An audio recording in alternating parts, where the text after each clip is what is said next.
get right into it.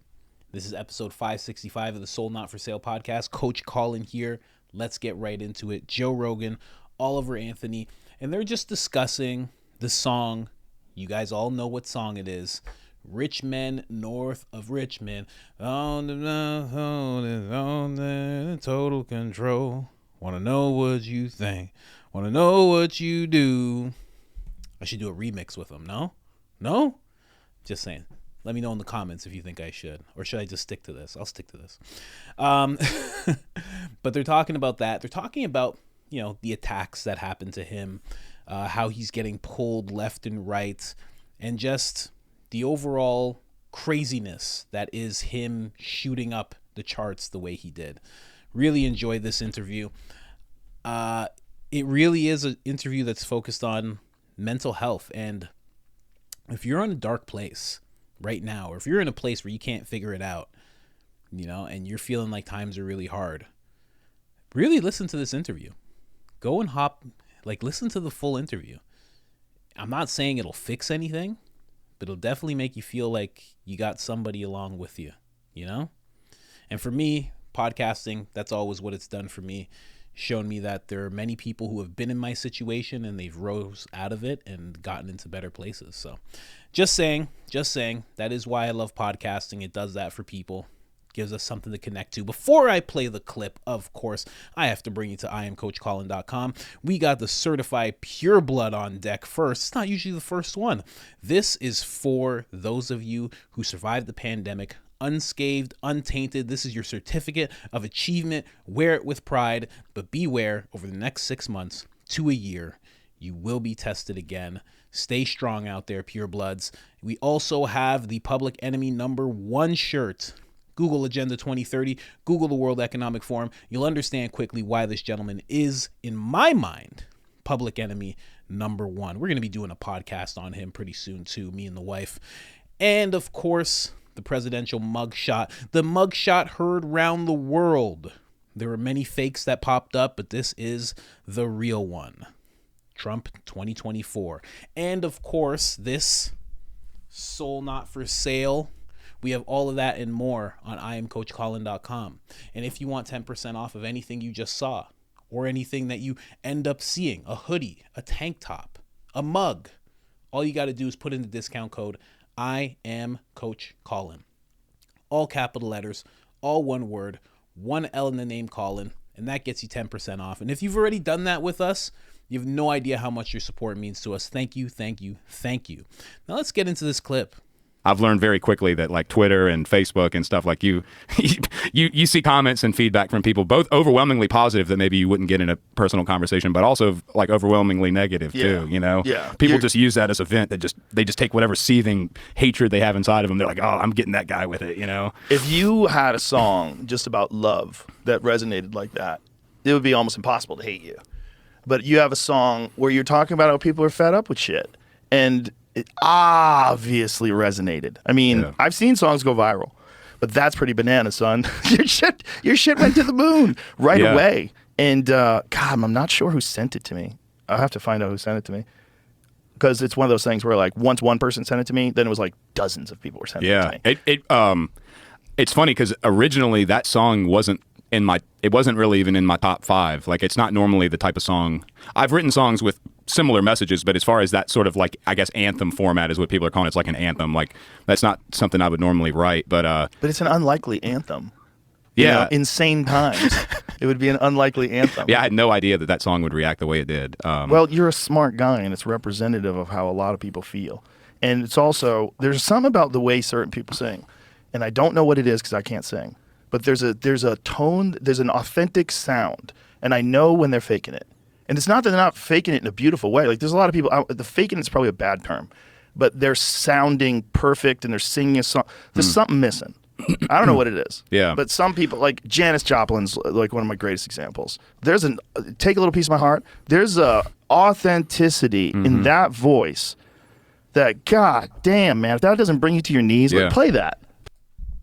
We cannot play Janis Joplin's song on here, guys. I do apologize. I'm going to have to but if you want to know what song it is, it's A Piece of My Heart. and it's absolutely beautiful, and you should give it a listen if you want to.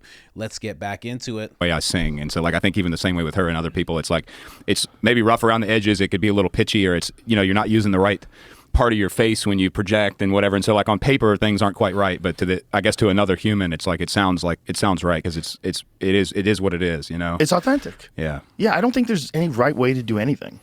I mean, it's like you see it in everything. There's a person who violates the rules and they're the best at it. and then the rules almost morph into whatever that is. Like it's funny, like with music. Yeah, music has, country in particular, but music in general has gotten way too wrapped up in like this algorithm of how many beats per minute it needs to have and how many verses and how they need to be layered. And it's like they've almost created this sort of like industry standard, like OSHA rule book of how music needs to be performed. And so like you can only do that so many thousands of times before people are like, okay, what else is there? Well, people like that too. That's the thing. There's a lot of damn people. There's a lot of people. The problem I think with a lot of people is they want you to like what they like. And if you don't like what they like, what you like sucks. It's funny like that, man. We're so tribal. We are tribal with our cell phones. We're an Android or PC. Android people have to stick together. It's like we're so weird. Mm-hmm. We're so weird. But we're like that with our musical taste. We're like that with our cultural sensitivities or cultural sensibilities, rather, like the way we feel about life and how life should be. We want everybody to kind of think along the ways that we think. Mm-hmm. It's very strange. And when a person like yourself gets labeled a right-wing, left-wing fanatic, like right out of the gate. both in like a week and a half, then yeah, at least I know I'm doing something right. Like to me... they're looking for your Biden campaign contributions now. They're going through your fucking taxes. The whole thing is so bonkers, man. Like, can't they just accept that you made a great song and people enjoy it? Yeah. Why does it why do people have to attack it? Well, I think it's just for whatever reason I'm the subject matter the last couple of weeks, and in everyone's defense, I probably haven't. I've waited for this opportunity, I guess, to really have a real conversation with somebody about whatever it is I am. So people are just trying to find who's this Oliver Anthony guy and what is he and where does he work and who did he vote for and what's his family like and yada, because they want to sort of build this image of whatever it is that the person behind the song represents, for better or for worse. Right. The people who agree with it want to, I don't know. It's really funny to watch on my end because obviously I know what's true and what's not, and so like just even what I've skimmed through of people sending me like singing at the Super Bowl, like how many people have formed an opinion about whether or not I should be paid to sing at the Super Bowl. Like I'm not singing at the Super Bowl. That's just somebody made up. But there's been hundreds of hours of people's time wasted probably talking about all these little like things that don't even exist. It's just somebody made them up and put them on the internet, and so I'm just letting them ride. I think it's great. It's wild. I just think it's great. Like that, at least the last couple of weeks, I've been able to entertain everyone and get everyone's mind off like all the other horrible stuff that's going on in the world right now. Like at least everybody can have a good laugh, So well, I mean, it's a subject of discussion. So like everybody is getting involved, and then somehow or another it became cultural. And then there was Dwight from The Office. Oh yeah, he chimed in that if he was going to write a cultural anthem, what did he say? Something like he wouldn't write about overweight people on welfare. He would write about billionaires and their taxes. Yeah, there's nothing funnier than millionaires talking shit about billionaires. There is nothing funnier about millionaires pretending these billionaires are out of touch. Oh yeah. And then take Dwight from The Office down to West Virginia. Take him through those coal mining countries. Take him through those places in Appalachia where people have extreme poverty and pills have ravished those areas. Take him through there. And it's everywhere. Whew, man, so true. So true. Millionaires complaining about billionaires. I 100% get that. And I can't believe, Dwight from The Office, man, listen, I love The Office like anybody. But that guy is just insufferable when it comes to the woke nonsense. He's just full into it all the time. It's ridiculous. And then you go over here real quick. Let's pull this up real quick. Guy's making $100,000 an episode, telling some working class man what he should and shouldn't be writing about. Are you out of your mind? Like, are you kidding me? This guy's making $100,000 when the show got popular. So maybe seasons 1, 2, maybe even 3. Maybe it wasn't all that, but man, at one point he was making $100,000 an episode, and that's up from probably 30,000. Like imagine you or I, we did a show where you got paid $20,000 every time you walked in, And yeah, you had to work for 18 hours. Yeah, you did. It was tough, but you had people taking care of you. You got people bringing you water, doing your makeup, making sure you're not too hot. Like, come on, man. Absolutely ridiculous. Hold on, go back to that. $100,000 an episode, and you're talking shit about somebody's show. Like, wow, just ridiculous. I had to go and look it up because I'm like, why is he saying that? I knew he was rich. You're part of The Office. You're a famous person forever. What are we talking about here? But you know what? With a name like Rainn Wilson, of course this guy's super liberal like that. But, you know, that's somebody on the left attacking him, like as if he's this right-wing type of person. Then people on the right started attacking him because of what he said about the people. I actually made an episode about it when he started commenting on the debates that were happening, how he started saying that those gentlemen are the people that he's talking about, the GOP Republican debates. Then people on the right got a little upset.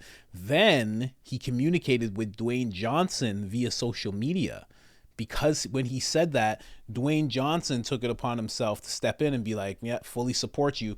Why? Because Dwayne Johnson is a meat puppet. I don't care what anybody says. I know he's a nice guy, but he's a nice meat puppet. He does what he's told.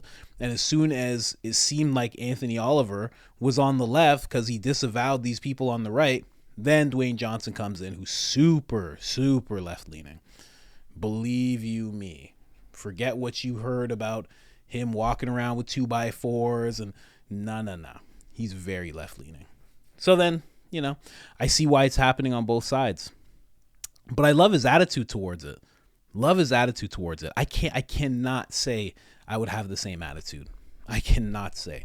You can go through my comments. Sometimes I sound off on people, you know, and it's all back and forth, and you know, but I don't know. I don't know if I can handle being called far left or left leaning or some libtard, whatever the insult might be thrown at me, and then the next few days get called, you know, far right and all these things. I would have to speak my piece. The fact that he is able to stay so silent until he's on the Joe Rogan Experience, and then even then still be so humble, really shows something.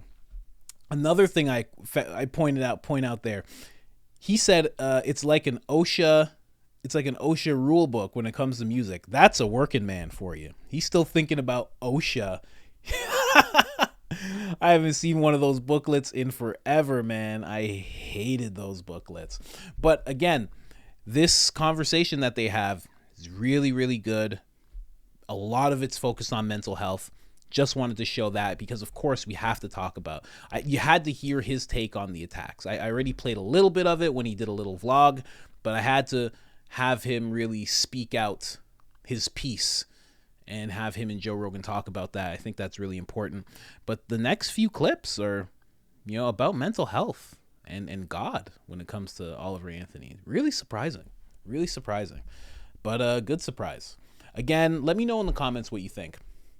He's being attacked by both sides. How do you see him? Do you see him in the middle? I know a lot of you have voiced your opinions of this is not a left-leaning song or a right-leaning song. This is like a song for the people. I feel that same way. I was very upset that the left decided to attack him literally days after he released the song. That was very, for me, very annoying to see because that's just the playbook. It's just the playbook at work, and they do it all the time. But yeah, let me know in the comments. What do you think?